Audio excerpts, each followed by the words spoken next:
Hello students, how are you? I hope all of you are fine. Student, today we are going to discuss a new topic of class 10 physics, that is magnetic field due to a current through a straight conductor, or we can say magnetic field due to a straight current carrying conductor. मतलब एक straight current carrying conductors means एक wire है. Straight conductor mean it is a wire, infinitely long wire है. इस infinitely long wires के cross अगर हम क्या करते हैं, एक करंट फ्लो कराते हैं, तो ये बन जाएगा हमारा एक current carrying conductor, straight current carrying conductor. तो किसी भी स्ट्रेट करंट कैरिंग कंडक्टर के क्रॉस अगर हम क्या करते हैं, करंट फ्लो कराते हैं एक पोटेंशियल सेटअप करके, तो इस करंट के कारण इसके सराउंडिंग में एक मैग्नेटिक फील्ड बनता है. क्या बनेगा? एक मैग्नेटिक फील्ड बनेगा, जो कि हमने ओरस्टेड एक्सपेरिमेंट में इसको डिस्कस कर चुके हैं. ठीक है ना. ओरस्टेड एक्सपेरिमेंट में हमने देखा भी था कि उसका एक्सपेरिमेंट भी देखा था, एक्सपेरिमेंटली मैंने आपको दिखाया था. ठीक है. इस लेक्चर्स में भी मैं आपको एक्सपेरिमेंट करके दिखाऊंगा कि एक स्ट्रेट करंट कैरिंग कंडक्टर के क्रॉस जो मैग्नेटिक फील्ड बनेगा वो किस तरीके का मैग्नेटिक फील्ड बनता है. तो जब किसी करंट कैरिंग कंडक्टर के क्रॉस हम करंट फ्लो कराते हैं, उससे थ्रू एक करंट फ्लो कराते हैं, तो उसके सराउंडिंग में एक मैग्नेटिक फील्ड बनता है. और मैग्नेटिक फील्ड जो बनेगा किसी भी पॉइंट पर, तो इसके अराउंड एक सर्कुलर फॉर्म में मैग्नेटिक फील्ड बनता है. ये मैग्नेटिक फील्ड का पैटर्न्स होता है इस तरीके का, इस तरीके का एक मैग्नेटिक फील्ड पैटर्न जो है बनता है. जैसे late us suppose it is a straight current carrying conductor. इसमें हम क्या करते हैं, करंट फ्लो कराते हैं अपवर्ड डायरेक्शन में, तो इसके अराउंड जो मैग्नेटिक फील्ड बनेगा वो सर्कुलर बनेगा, सर्कल के फॉर्म में, कॉन्सेंट्रिक बहुत सारे सर्कल बनेंगे, इनफाइनाइट सर्कल्स बनेंगे, और एक पॉइंट पे, हर एक पॉइंट पे इनफाइनाइट सर्कल्स यहां पे बनेंगे. Okay, so let's look at the center one first. So we need to connect it up.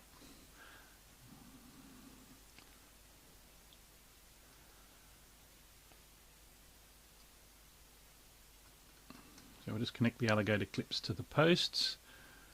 That's actually connected to a little Morse code tapping key, which when I press it, the current flows, and that's just sitting off to the side. And I think we'll zoom in a little bit so I can see what's happening. That'll probably do, and we'll start the current flowing. Now I just press it down for a short period of time, just a few seconds, because we've got around 5 amps flowing, and this copper wire is fairly thin and it warms up pretty quickly. So just a few seconds each time I press down the Morse code tapper key.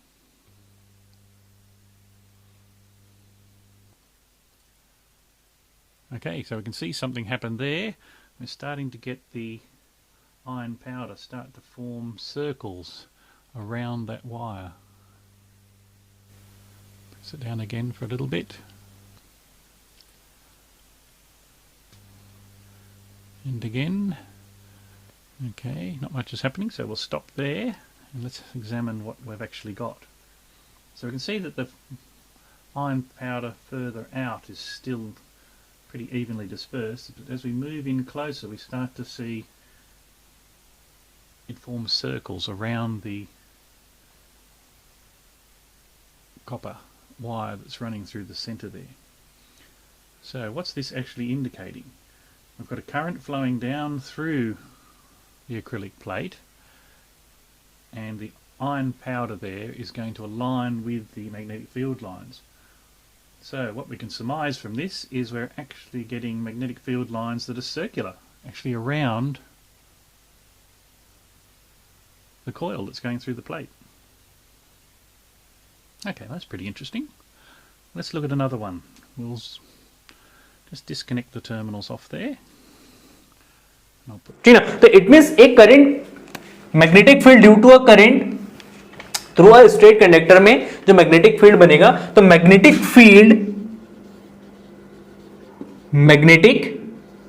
Field lines around a straight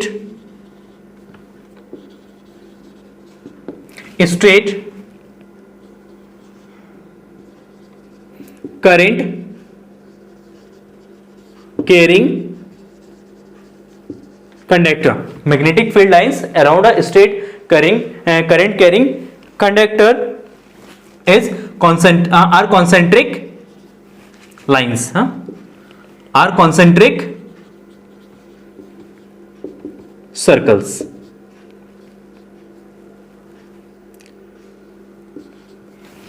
कहेंगे concentric circles होंगे whose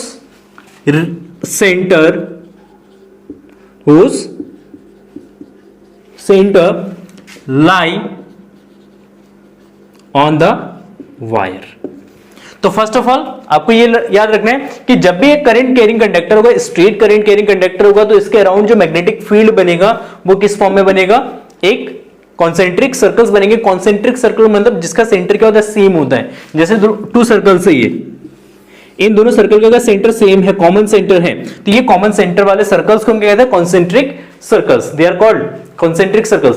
तो यहां पे जो magnetic field बनेगा, magnetic field lines बनेगा, तो magnetic field lines always क्या होता है? सर्कुलर फॉर्म में होता है, ऑलवेज क्लोज्ड कर्व में होता है, क्लोज्ड पाथ में होता है. तो इसलिए यहां पे भी अराउंड जो मैग्नेटिक फील्ड बनेगा ये भी हमारा क्लोज्ड पाथ में बनेगा. तो क्लोज्ड पाथ कैसा बनेगा? सर्कल के फॉर्म में, इस तरीके से. ठीक है ना? तो इस तरीके से हर एक पॉइंट पे क्या बनेगा?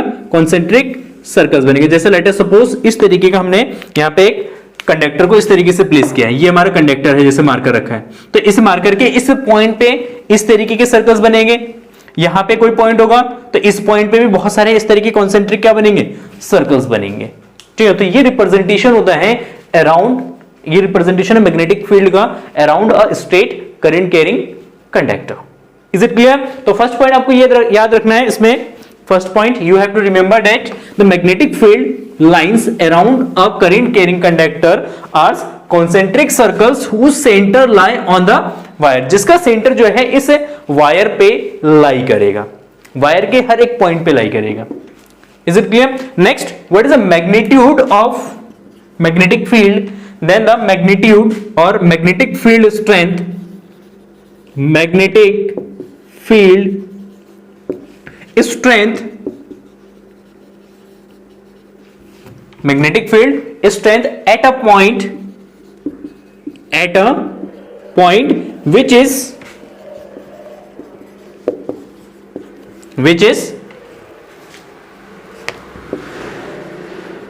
near the wire.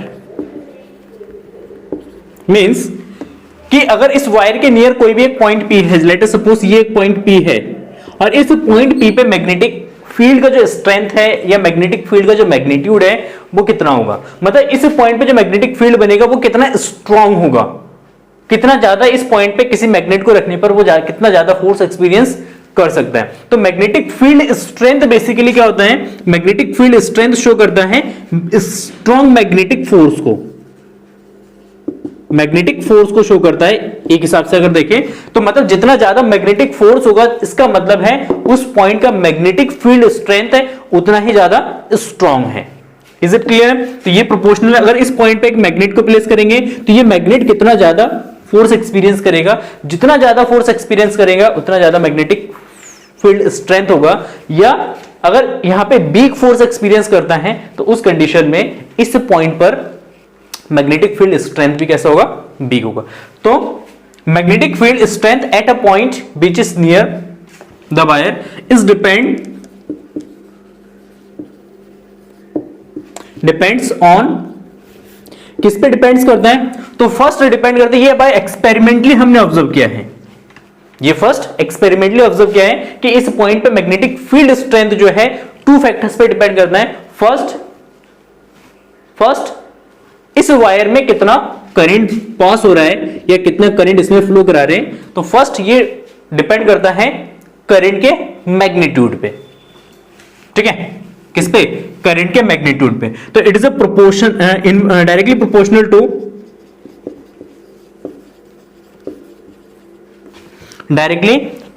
To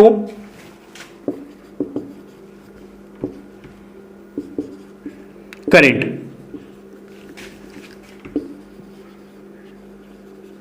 directly proportional to current, ये करंट के डायरेक्टली प्रोपोर्शनल होता है. तो it means B, magnetic field strength को हम दिखाते हैं, शो करते हैं बी से, then B is proportional to I. तो इसका मतलब है बी को अगर आई को इंक्रीज करते हैं, इफ आई को अगर इंक्रीज करेंगे, इंक्रीज का साइन दिखाता हूं मैं इस तरीके से, तो बी हमारा क्या होगा, इंक्रीज होगा। अगर हम आई को डिक्रीज करेंगे तो इसमें इट मींस हमारा बी भी डिक्रीज होगा।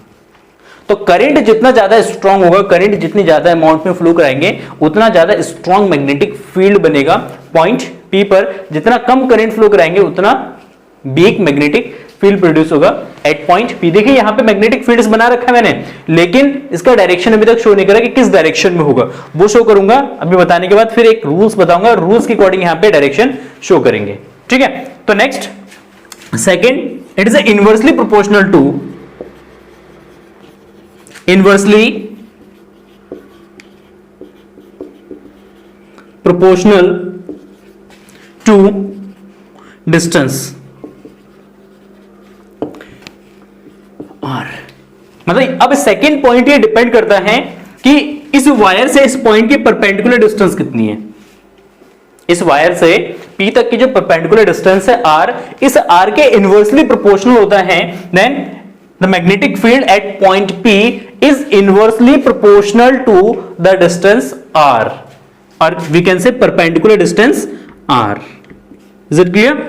Then B is proportional to, inversely proportional to r, तो v is inversely proportional to r। it means अगर हम डिस्टेंस को इंक्रीज करते हैं देन मैग्नेटिक फील्ड डिक्रीज होगा, अगर हम डिस्टेंस को डिक्रीज करते हैं तो इट मींस मैग्नेटिक फील्ड हमारा क्या होगा, इंक्रीज होगा। तो इस पॉइंट को जितना पास लाएंगे वायर के उतना ज्यादा स्ट्रॉन्ग मैग्नेटिक फील्ड बनेगा। तो इसका मतलब इस वायर से जैसे जैसे दूर जाएंगे मैग्नेटिक फील्ड स्ट्रेंथ क्या हो जाएगा, धीरे धीरे घटता जाएगा। इज इट क्लियर है? एंड थर्ड पॉइंट ये डिपेंड करता है नेचर ऑफ मीडियम, मतलब इस वायर को किस मीडियम के अंदर रखा गया है, इस वायर को किस मीडियम के अंदर रखा गया है, तो उस मीडियम पे डिपेंड करता है। तो it's depends on the nature of the medium, है ना। अगर ज्यादा डेंसर वाले मीडियम में रखेंगे तो मैग्नेटिक फील्ड स्ट्रांग बनेगा, कम डेंसर वाले मैग्नेटिक फील्ड में रखेंगे तो मैग्नेटिक फील्ड कम डेंसर वाले मीडियम में रखेंगे तो मैग्नेटिक फील्ड क्या होगा, रिड्यूस होगा। वो डिपेंड करेगा कि मीडियम का नेचर कैसा है, किस तरीके का मीडियम है, तो उसके मीडियम पे भी डिपेंड करता है। तो magnetic field around straight current carrying conductor depends on, first it is directly proportional to the current, second it is inversely proportional to the distance, and third point is nature of the medium. Is it clear? Now when we combine this equation, देखिए यहां पे हमें equations drive नहीं करना है बस, लेकिन फिर भी मैं आपको बता देता हूं, v is proportional to I and v is inversely proportional to R, then we can say B is inversely proportional to I by R। तो B is, अगर दोनों इक्वेशन को क्या करेंगे हम कंबाइन करेंगे तो it means B is proportional to I by R, और प्रोपोर्शनलिटी का साइन यहां से हम रिमूव करेंगे तो एक कांस्टेंट आ जाएगा mu naught by 2 pi I by R। तो यहां पे म्यू नॉट जो है एक कांस्टेंट है, म्यू नॉट बाय 2 पाई जो है एक कांस्टेंट है, और ये शो करता है नेचर ऑफ, ये इसको हम कहते हैं इंग्लिश इसमें कहते हैं permeability of free space, permeability of free space. तो बेसिकली इस पे हमें नहीं जाना है, 10th बेस पे इतना ज्यादा नहीं होता है, ये 11th 12th बेस में आता है, ठीक है, डेरिवेशन होता है पूरा इसका। लेकिन आपको बस जस्ट फॉर्मूला याद रखना है, B is equal to mu naught upon 2 pi I by R, और म्यू अपॉन 2 पाई एक कांस्टेंट होता है और इसका एक फिक्स्ड वैल्यू होता है, ठीक, 10 to the minus 7, 2 into 10 to the minus 7 होता है, जो कि न्यूमेरिकल्स नहीं करेंगे तो उसकी जरूरत नहीं पड़ेगी, ठीक है। नेक्स्ट, अब यहां पे क्योंकि magnetic field B is a vector quantity, vector quantity, B is a vector quantity, ये एक वेक्टर क्वांटिटी है तो उसका डायरेक्शन होता है, and direction of a magnetic field is given by Maxwell right hand thumb rule, and direction is given by, so direction is given by Maxwell right hand thumb rule, given by Maxwell right hand thumb rule.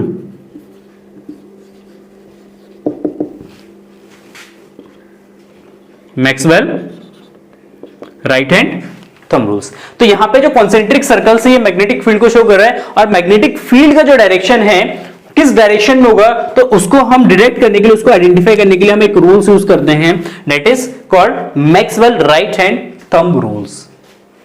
Clear है? तो एक straight current carrying conductor के around अगर magnetic field अगर हमें draw करना है, तो एक कॉन्सेंट्रिक सर्कल्स ड्रॉ कर देंगे बहुत सारे, जिसका सेंटर सेम होगा, और डायरेक्शन फाइंड आउट करने के लिए हम Maxwell right hand thumb rule का यूज करेंगे। तो Maxwell right hand thumb rules क्या है?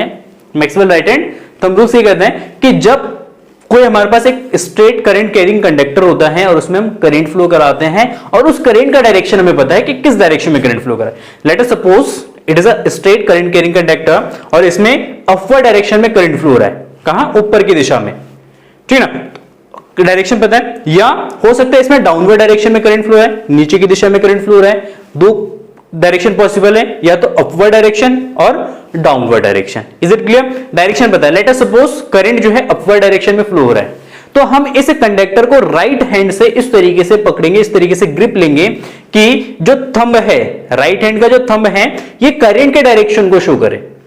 थंब किसको शो करता है? करंट के डायरेक्शन को। देन फिंगर्स को जिस डायरेक्शन में हम कर्ल करेंगे, फिंगर को जिस डायरेक्शन में कर्ल करेंगे, तो फिंगर का जो डायरेक्शन होगा, ये डायरेक्शन शो करेगा मैग्नेटिक फील्ड का। लेट अस सपोज अगर इसमें ऊपर के डायरेक्शन में करंट फ्लो हो रहा है, तो ये थंब जो है अपवर्ड डायरेक्शन में, करंट के डायरेक्शन में, और यहां पे फिंगर्स को हम इस डायरेक्शन में कर्ल कर रहे हैं। तो इस डायरेक्शन में अगर कर्ल करेंगे तो मैग्नेटिक फील्ड इस तरीके से इसके अराउंड क्या करेगा? घूमेगा। इस तरीके से मैग्नेटिक फील्ड का डायरेक्शन होगा। मतलब अगर करंट ऊपर जा रहा है तो मैग्नेटिक फील्ड इस तरीके से फ्लो होगा। कैसे?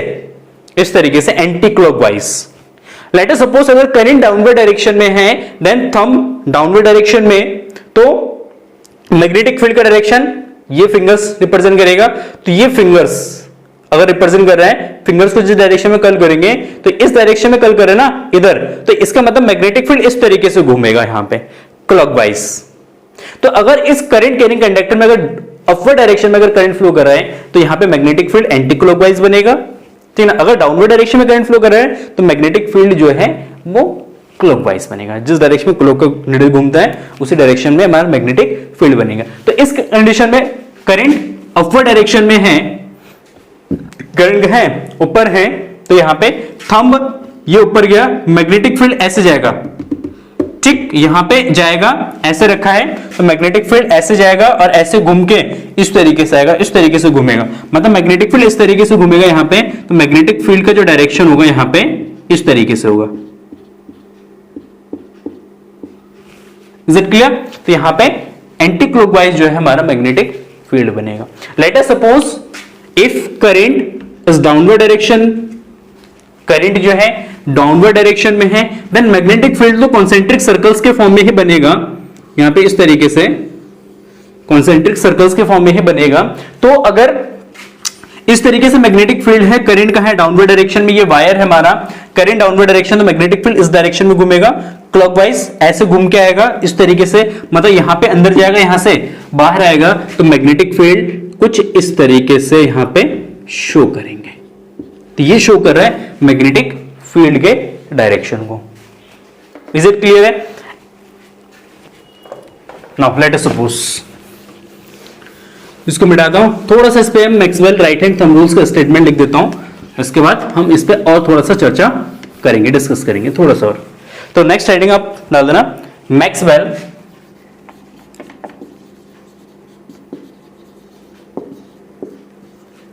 Right hand thumb rule. इसका स्टेटमेंट लिख देता हूं मैं, वीडियो को पॉज करके। Now let's see statement of Maxwell right hand thumb rules is it states that if you hold a straight current carrying conductor, CC triple C मतलब current carrying conductor in the grip of your hand, in the grip of your hand in such a way that the stressed thumb points in the direction of current, मतलब state जो thumb है, ये जो state में जो thumb है ये show करता है करंट के डायरेक्शन को. It shows the direction of current. Then the direction of the curl of the fingers, जो फिंगर्स के कर्ल मतलब घुमाने की जो डायरेक्शन है, इस तरीके से घुमा रहे हैं ना, ऐसे तो उल्टा तो नहीं घुमा सकते ना, इस तरीके से तो घुमाएंगे.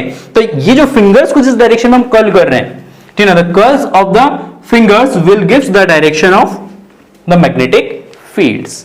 इज इट क्लियर है? अगर करंट कैरिंग कंडक्टर को एक ग्रिप्स के थ्रू पकड़ते हैं, अपने राइट हैंड के ग्रिप्स के थ्रू पकड़ते हैं, थंब करंट के डायरेक्शन को शो करता है, तो फिंगर्स को जिस डायरेक्शन में कर्ल किया है, तो ये फिंगर्स के कर्ल का जो डायरेक्शन है, जिस डायरेक्शन में उसको घुमा रहे फिंगर्स को जिस डायरेक्शन में घुमाएंगे, वो डायरेक्शन हो जाएगा हमारा मैग्नेटिक फील्ड लाइंस का. It is a simple rules, right hand thumb rules. Is it clear है? अगर किसी पर्टिकुलर पॉइंट पे अगर मैग्नेटिक फील्ड निकालना है, लेट अस सपोज ये राइट हैंड थंब रूल्स हमने डिस्कस कर लिया है, ठीक ना. अब इसको थोड़ा सा एप्लीकेबल्स करते हैं अलग अलग तरीके के कंडक्टर्स में. स्ट्रेट कंडक्टर ही होगा. तो लेट अस सपोज अगर इस तरीके का कोई कंडक्टर है, यहां पे इस प्लेन के परपेंडिकुलर है और करंट बाहर आ रहा है. If current is comes out, तो ये जो एक क्रॉस का साइन होता है और एक डॉट का साइन होता है, ठीक ना. क्रॉस का मतलब होता है, इसका मतलब होता है परपेंडिकुलर आउटवर्ड. क्या होता है? परपेंडिकुलर आउटवर्ड, मतलब परपेंडिकुलर बाहर की तरफ आएगा, ये आउटवर्ड डायरेक्शन में होगा, ठीक है ना, प्लेन के आउटवर्ड. और इस डॉट का मतलब होता है, यहां पे कहीं पे भी डॉट साइन से रिप्रेजेंट करते हैं किसी भी चीज के डायरेक्शन को, तो यहां पे डॉट का मीन्स होता है perpendicular inward. Perpendicular inward. Is it clear? Perpendicular outward and perpendicular inward या नॉर्मली इनवर्ड. तो इसका मतलब है जैसे इस प्लेन के परपेंडिकुलर में अगर एक हम क्या करते हैं, इस तरीके से कंडक्टर रखते हैं और इस कंडक्टर में करंट जो है बाहर आ रहा है, करंट क्या आ रहा है? बाहर आ रहा है. तो बाहर के करंट के डायरेक्शन को क्रॉस से दिखाएंगे. यहां पे कोई कंडक्टर रखते हैं और करंट जो है अंदर जा रहा है, तो उसके डायरेक्शन को हम डॉट से रिप्रेजेंट करेंगे. तो लेट अस सपोज ये क्रॉस में करंट है. Is it clear? ये क्रॉस में डॉट में करंट है, मतलब यहां पे कंडक्टर रखा है जो अंदर की तरफ जा रहा है. इसको विजुअलाइज करना है आपको बस, ठीक है? क्लियर है? हाँ. तो ये कंडक्टर इस तरीके से रखा है, करंट कहां है? बाहर है. अगर करंट बाहर है तो मैग्नेटिक फील्ड कैसे घूमेगा? इस तरीके से, ठीक ना. अगर यहां पे, चलो पहले इसको ड्रॉ कर लेते हैं. तो यहां पे सर्कल कैसे बनेगा? कॉन्सेंट्रिक सर्कल्स बनेगा. इससे विजुअलाइज होगा आपको और अच्छे से. ये हमारा कॉन्सेंट्रिक सर्कल्स बन गए. अब यहां पे करंट मैग्नेटिक फील्ड का डायरेक्शन क्या होगा? तो ये हमारा स्ट्रेट कंडक्टर हो गया. लेट अस सपोज ये स्ट्रेट कंडक्टर है, करंट बाहर की तरफ आ रहा है, तो थंब क्या आ जाएगा? बाहर. ये थंब हो गया करंट के डायरेक्शन में. तो अब इस फिंगर्स को हम जिस डायरेक्शन में घुमा रहे हैं, फिंगर्स को कैसे घुमा रहे हैं? ऐसे घुमा रहे हैं ना. तो ये फिंगर्स जिस डायरेक्शन में घूमेगा, जिस डायरेक्शन में कर्ल होगा, ये कर्ल का जो डायरेक्शन है ये रिप्रेजेंट करेगा मैग्नेटिक फील्ड, मतलब फिंगर्स मैग्नेटिक फील्ड को रिप्रेजेंट करेगा. तो फिंगर्स इस तरीके से मूव कर रहे हैं, तो इसका मतलब है मैग्नेटिक फील्ड इस तरीके से यहां पे मूव करेगा और यहां पे जाएगा तो इस डायरेक्शन में ऐसे ऐसे घूम के आके इस तरीके से क्या बनाएगा? कंप्लीट सर्कल बनाएगा. तो इसका ये रिप्रेजेंटेशन हो जाएगा. अगर यहां पे क्या है? इनवर्ड है करंट. करंट कैसा है?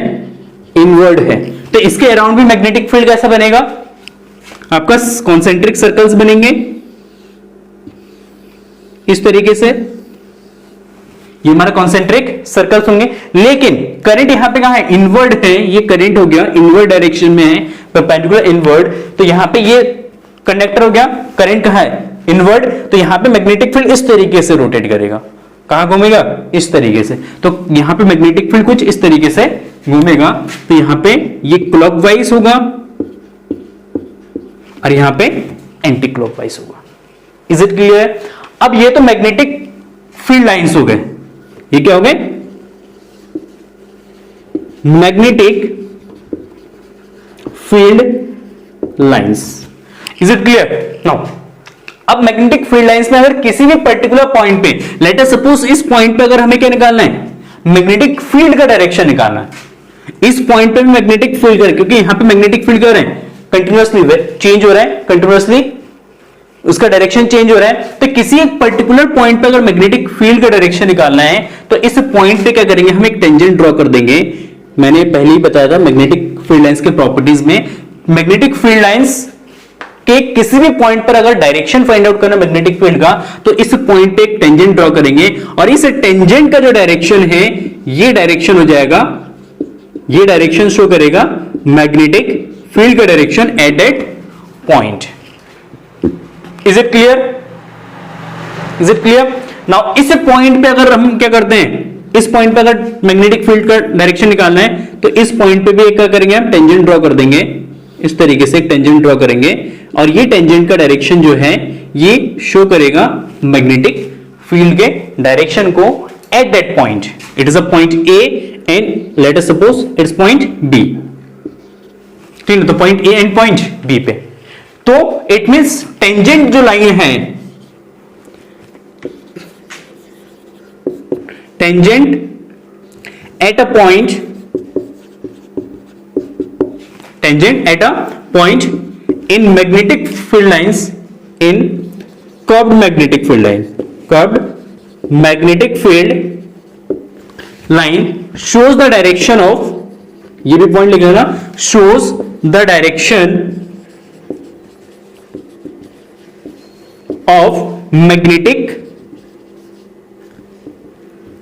shows the direction of magnetic field lines, sorry, magnetic field at that point, magnetic field at that point.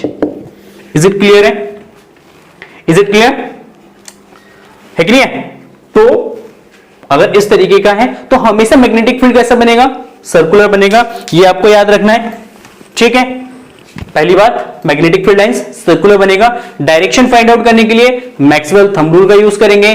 Thumb rule मैंने बता दिया, थंब करंट, ये थंब हो गया करंट आई और फिंगर्स पे लगा लो बी, ये बी हो गया, ये आई हो गया, तो अब बी और आई, बी और आई, ये बी हो गया, ये आई हो गया। अब इसको जिस डायरेक्शन में घुमाएंगे तो वैसे ही मैग्नेटिक फील्ड भी घूमेगा, मैग्नेटिक फील्ड का डायरेक्शन भी फाइंड आउट करेंगे। सर्कुलर पाथ में किसी भी पॉइंट पर अगर किसी पर्टिकुलर पॉइंट पर अगर डायरेक्शन फाइंड आउट करना है तो उस पॉइंट पे क्या करेंगे, टेंजेंट ड्रॉ करेंगे और वो टेंजेंट जो है वो शो करेगा उस पर्टिकुलर पॉइंट पर मैग्नेटिक फील्ड के डायरेक्शन को। इज इट क्लियर है? क्लियर ना? अच्छा, एक दो और स्ट्रेट कंडक्टर लेते हैं।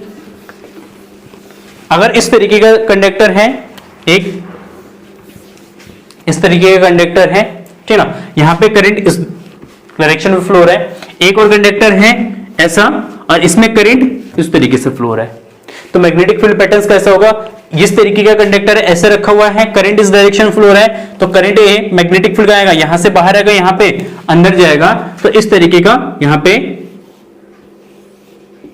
सर्कुलर सर्कल्स बनेंगे इस तरीके से, और यहां पे क्योंकि करंट इस डायरेक्शन में है तो मैग्नेटिक फील्ड कहां है, बाहर की तरफ आएगा, तो इसका मतलब यहां से बाहर की तरफ जाएगा, ठीक, और यहां पे ये अंदर की तरफ जाएगा, ठीक है। यहां पे मैग्नेटिक फील्ड बाहर की तरफ आएगा,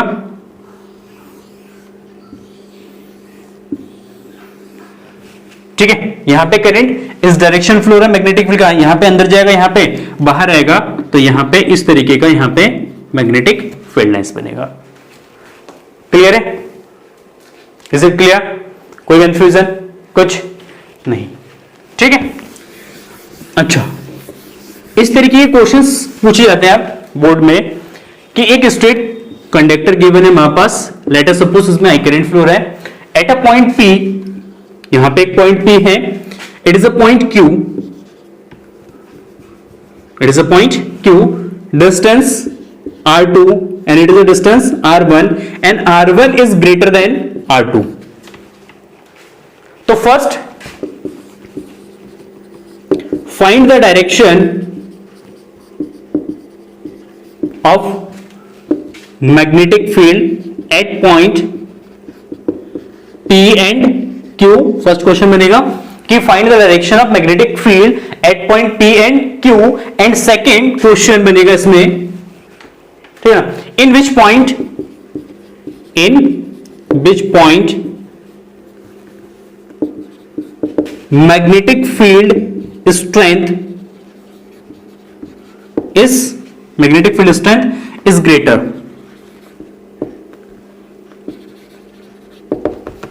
magnetic field strength is greater. ये दो पॉइंट्स बनते हैं, एक स्ट्रेट कंडक्टर गिवन है, पी आर क्यू, दो पॉइंट्स हैं, मैग्नेटिक फील्ड का डायरेक्शन बता रहे हैं और किस पॉइंट पे मैग्नेटिक फील्ड ग्रेटर होगा या लार्जर होगा ये बताना है, ठीक है। तो एट अ पॉइंट पी, देखो यहां पे ये करंट थंब हो गया, करंट यहां पे अगर हम क्या करते हैं, इस पॉइंट पे अगर अपने फिंगर्स को अलाइन करते हैं और किस डायरेक्शन में कर्ल करेंगे, यहां पे घूमेगा, ये अंदर की तरफ जाएगा ना, तो इस पॉइंट पे मैग्नेटिक फील्ड कहां होगा, अंदर की तरफ। तो अंदर के डायरेक्शन को हम किससे रिप्रेजेंट करते हैं, डॉट से। मतलब इस वाले फेज में मैग्नेटिक फील्ड जो है वो अंदर की तरफ जाएगा और कुछ इस तरीके का अलाइनमेंट बनेगा। ये डॉट शो कर रहा है कि इसके हर एक पॉइंट पे इस साइड रीजन में मैग्नेटिक फील्ड कहां जाएगा, perpendicular inside. Eight a point Q we can say current ऊपर, अपर डायरेक्शन में। यहां पे फिंगर्स को अगर बाहर अलाइन करेंगे तो यहां पे magnetic field at a particular point Q पे पर्टिकुलर पॉइंट कहां आएगा, मैग्नेटिक फील्ड बाहर आएगा, ठीक है। तो किसी पर्टिकुलर पॉइंट पे अगर करंट मैग्नेटिक फील्ड का डायरेक्शन निकालना तो सिंपल सा आप इसको इमेजिनेशन ये कीजिए कि एक स्ट्रेट कंडक्टर है, इस पॉइंट पे मैग्नेटिक फील्ड बनाना है, तो यहां पे मान लीजिए कोई एक पार्टिकल से उसको थोड़ा सा फोर्स लगा दीजिए, कहां जाएगा, वो सीधे जाएगा ना। इस पर्टिकुलर पॉइंट पे निकालना है तो यहां पे थोड़ा सा फोर्स लगा दीजिए, सीधे जाएगा। तो जिस भी पर्टिकुलर पॉइंट पे मैग्नेटिक फील्ड निकालना है वहां पे थोड़ा सा फोर्स लगाए फिंगर से, और ये लेट कीजिए, ये इमेजिन कीजिए कि उस पॉइंट पे कोई पार्टिकल है, तो वो पार्टिकल जिस डायरेक्शन में मूव करेगा वो मैग्नेटिक फील्ड का होगा। तो यहां पे पार्टिकल रखा है तो ये कहां आएगा, बाहर आएगा। तो it means eight a point Q magnetic field कहां आएगा, बाहर की तरफ। तो बाहर की डायरेक्शन के लिए क्या क्रॉस होता है, अंदर की डायरेक्शन के लिए क्या होता है, डॉट होता है। तो it means at point P magnetic field, at point P पे मैग्नेटिक फील्ड क्या होगा, परपेंडिकुलर इनवर्ड, ठीक है। और Q पॉइंट पे जो मैग्नेटिक फील्ड होगा वो परपेंडिकुलर या नॉर्मली परपेंडिकुलर लिख सकते हैं, normally outward. Is it clear. तो यहां पे इनवर्ड होगा मैग्नेटिक फील्ड, यहां पे प्लेन के आउटवर्ड होगा, inward to plane of paper, क्योंकि पेपर पे रखा होगा या बोर्ड है तो बोर्ड के प्लेन का, टू प्लेन ऑफ पेपर, उस पेपर के प्लेन पे होगा जिस पेपर पे हमने ड्रॉ किया है, ठीक है। किस पॉइंट पे मैग्नेटिक फील्ड स्ट्रेंथ ग्रेटर होगा, तो R1 and R1 is greater than R2 है, तो it means we know that magnetic field at a particular point is inversely proportional to the distance r. It means if the distance is less then magnetic field will be greater. मतलब distance अगर कम है तो magnetic field greater होगा। तो इन दोनों condition में magnetic field P पे क्या होगा, ग्रेटर होगा। क्यों, क्योंकि इसका डिस्टेंस ज्यादा है। तो लेट अस सपोज अगर P पे मैग्नेटिक फील्ड V1 है एंड Q पे मैग्नेटिक फील्ड V2 है, देन सेकंड पार्ट का आंसर हो जाएगा B1 is greater than P2. The magnetic field strength at point P is greater than the magnetic field at point Q. Is it clear? तो simple इस तरीके के questions आते हैं, कॉन्सेप्चुअल क्वेश्चंस आते हैं, है ना, और बेसिक सिंपल से क्वेश्चंस आते हैं, ठीक है। तो आई होप आपको क्लियर हो गया होगा। In the next lectures we will discuss about the magnetic field lines due to a current carrying conductor, current carrying loop, and after then discuss the magnetic field lines around a solenoid. Thank you for watching this video and have a nice day. Bye bye.